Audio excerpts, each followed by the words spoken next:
Hello. माता रुक्मणी देवी सामाजिक संस्था में कई लोग आते हैं, कई लोग माता रुक्मणी देवी के बारे में जानते हैं। आज हम उनकी जीवनी के बारे में जानने की कोशिश कर रहे हैं। हमारे साथ हैं गोप पंजाबी जी। आप क्या जानते हैं माता रुक्मणी देवी जी के बारे में, क्या कहना चाहेंगे? माता रुक्मणी देवी माता के लिए क्या कहना, इसने बहुत अच्छे अच्छे काम किए। हर उमास के दिन गरीब लोगों को अनाज बांटती थी और 52 वर्ष से ये उमास चौमासे का व्रत रखती थी और बहुत कार्य करती थी। उसके लिए कुछ कहना समझो सूरज को हाथ दिखाने का है। ऐसा ऐसा बहुत ही काम करती थी।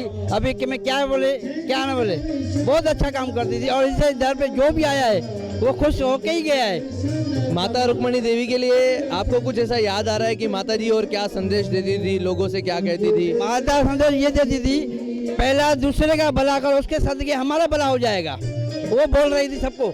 अभी भी मैं भी अभी पेपर में लिखता हूँ कुछ भी, पहला दूसरे का भला, उसके बाद हमारा भला।